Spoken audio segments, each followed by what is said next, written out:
چنانچہ جب یزید کا یہ حکم نامہ امام علی مقام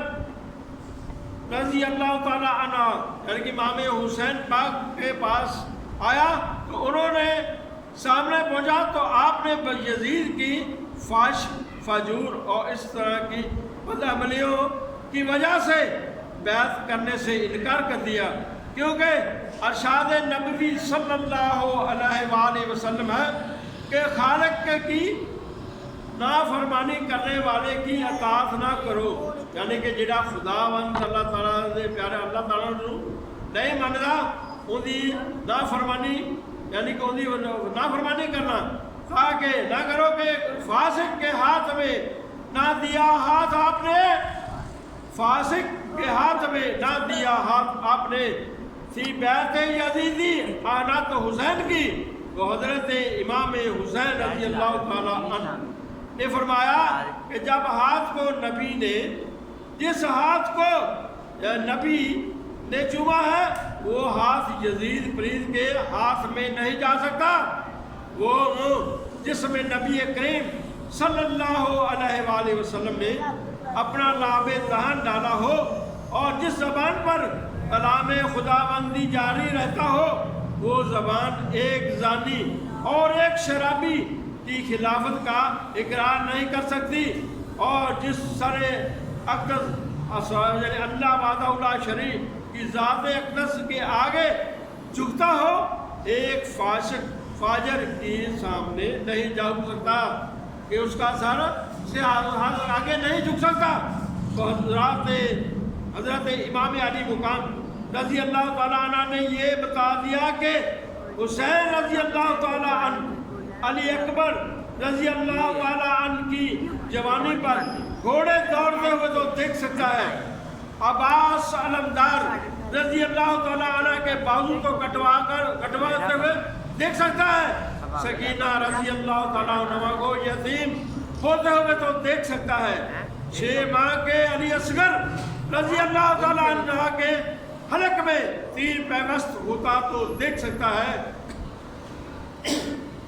اور سارے کا ساتھ رکن قبنبا عزیز و اقارب اور رفاقہ کو قربان کرنے کے بعد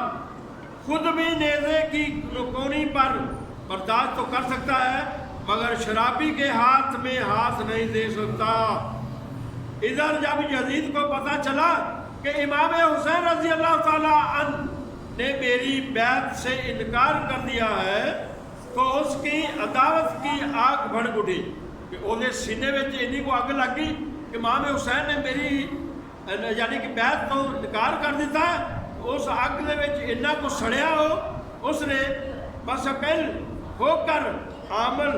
مدینہ ولید یعنی کہ حکم بھیجا کہ حسین رضی اللہ تعالیٰ عنہ کو میری بیعت پر مجبور کیا جائے، اگر انکار کرے تو اسے قتل کر دیا جائے۔ جب حضرت امام کو یزید کے اس حکم کا پتہ چلا تو آپ نے مدینہ منورہ سے مکہ معظمہ جانے کا ارادہ فرما لیا، مدینہ سے کوچ، اور آپ 4 شعبان المعظم 20 سنہ ہجری کو مکہ معظمہ روانہ ہو گئے، اور مدینہ منورہ سے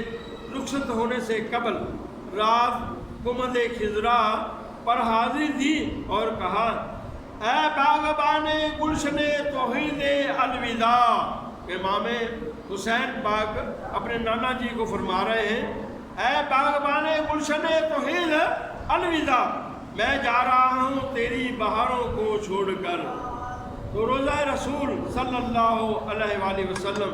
صلاۃ و سلام کا نذرانہ نام پیش کیا اور قبر انور سے لپٹ کر زار و قطار رونے لگے، رو رو کر بے ہوش ہو گئے۔ جب ہوش آیا تو اس طرف درد دل سنانے لگے، اے نانا جان، آپ کا حسین آج شب آپ کا مہمان ہے، یعنی کہ آج کی رات آپ کا مہمان ہے، کل صبح ہوتے ہی میری منزل شروع ہونے والی ہے۔ اے نانا حضور، میں جا رہا ہوں، ہائے افسوس، یہ کیسا انقلاب ہے کہ دنیا عالم اسلام سے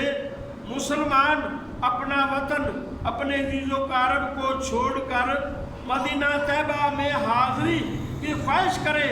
عاشقان رسول صلی اللہ علیہ وآلہ وسلم کمد خضرا کی زیارت کے لیے تڑپتے، لیکن نواسہ رسول صلی اللہ علیہ وآلہ وسلم مدینے سے جدا ہو رہا ہے۔ محبوب کے کندھوں پر پھر کھیلنے والا حسین جا رہا ہے، حسین سے مدینہ اوجل ہو رہا ہے۔ آواز آئی، جاؤ بیٹا حسین، صبر کا دامن ہاتھ سے نہ چھوڑو اور صبر و شکر سے جام شہادت نوش کر کے میرے پاس آ جاؤ۔ اور ہاں پھر وہ وقت بھی آ گیا کہ مدینے نو چھڈ کے جگرے فاطمہ دا، مدینے نو چھڈ کے چلے آئے جگرے فاطمہ دا، زمین کربلا دی وساون نو چلے آئے حسین فاطمہ دا، تے اکبر تے اصغر نو قربان کر کے امت دے بگڑی ہوئی بناون نو چلیا حسین ہے۔ ادھر جب اہل عراق کو پتہ چلا کہ حضرت امام حسین رضی اللہ تعالی عنہ نے یزید کی بیعت نہیں کی اور آپ مکہ معظمہ تشریف لے آئے ہیں، اور تو انہوں نے مستقل ہو کر امام علی مقام کی خدمت میں درخواستیں اور خطوط بھیجنے شروع کر دیے، جن میں اپنی نیاز مندی اور عقیدت مندی اور اخلاص کا اظہار کیا کہ ہم اپنے جانوں و مال آپ پر قربان کر دیں گے، آپ یہاں کوفہ تشریف لے آئیں کیونکہ خالق کے آپ کا حق ہے، یعنی کہ خلافت آپ کا حق ہے اور ہم آپ کے ہاتھ پر بیعت کریں گے، ہم آپ کے غلام ہیں، آپ کا پھر پورا بھروسہ دیں گے، یعنی کہ آپ کا بھروسہ دیں گے۔ عرض کیا کہ امام علی مقام رضی اللہ تعالیٰ عنہ کی خدمت عالیہ میں اس طرح کی تقریباً 150 اس طرح کے تقریباً 150 خطوط آئے۔ اب سیدنا امام حسین رضی اللہ تعالیٰ عنہ کے لیے دو مسئلے پیدا ہو گئے، ایک کوفیوں کی بے وفائی اور دوسری یزید کی حکومت جو دین کے لیے ایک خطرہ بن چکی تھی۔ ایک طرف امام حسین رضی اللہ تعالیٰ عنہ کو کوفیوں کی طرف سے بیعت کے لیے اصرار، جس کے رد کرنے کی یہ کوئی شرعی عذر نہ تھا، یعنی کہ امام حسین پاک کے پاس ایسا کوئی عذر نہ تھا، اور دوسری طرف صحابہ کرام علیہ رضوان کا اصرار کہ آپ کوفہ نہ جائیں، لہٰذا آپ نے صحابہ کرام کے مشورے سے حالات کا جائزہ لینے کے لیے اپنے چچا زاد بھائی امام مسلم بن عقیل رضی اللہ تعالیٰ عنہ کو اپنا نمائندہ بنا کر کوفہ روانہ کر دیا، اور حضرت امام مسلم رضی اللہ تعالیٰ عنہ نے اپنے دونوں صاحبزادے یعنی کہ دو شہزادوں محمد و ابراہیم رضی اللہ تعالیٰ عنہما کو ساتھ لیا اور کوفہ پہنچ گئے۔ کوفہ والے تو پہلے ہی آپ کے انتظار میں تھے، دیکھتے ہی دیکھتے باغ باغ ہو گئے، آپ کا شاہانہ استقبال کیا گیا، آپ کو کوفہ پہنچنے کی خبر فوری تمام شہریوں پہ پھیل گئی، مخلوق جوک در جوک آپ کی زیارت و ملاقات کے لیے حاضر ہونے لگی۔ کوفہ میں ایک نئی بہار آ گئی، ایسا معلوم ہوتا تھا جیسے آسمان سے چاند اتر آیا ہو، چہروں سے نور کی شاخیں نکل رہی تھی، اس لیے کہ تیری نسل پاک میں ہے بچہ بچہ نور کا، تیری نسل پاک میں ہے بچہ بچہ نور کا، تو ہے عین نور تیرا سب گھرانہ نور کا، تو ہے عین نور تیرا سب گھرانہ نور کا۔ تو بیعت کا سلسلہ شروع ہو گیا، یہاں تک کہ 12,000 اور ایک روایت میں ہے کہ 40,000 کوفیوں نے پہلے ہی دن آپ کے ہاتھ پر حضرت امام حسین رضی اللہ تعالیٰ عنہ کی بیعت کر لی، ان میں بیعت کر لی، اور بیعت کرنے والوں میں بڑے بڑے علماء اور فسانوں اور رسائی اور مرد حضرات یعنی کہ ابھی تھے کہ قبیلوں کے سردار بھی بہت بڑے بڑے بہادر اور شجاع بھی تھے، اور حضرت امام مسلم رضی اللہ تعالیٰ عنہ نے عراق والوں کے اس جذبے اور محبت اور جوش و عقیدت کو دیکھ کر یعنی کہ فوراً حضرت امام حسین رضی اللہ تعالیٰ عنہ کی خدمت میں خط لکھ دیا، امام مسلم کا خط، جس میں یہ لکھا تھا کہ عراق والے بڑے مخلص اور دیانت دار ہیں، وَإِنَّ جَامِعُ أَهْلُ الْكُفَّاتِ مکہ، اور بے شک تمام کوفے والے آپ کے ساتھ ہیں، جس کو ثبوت یہ ہے کہ 12,000 اور ایک روایت میں ہے 18,000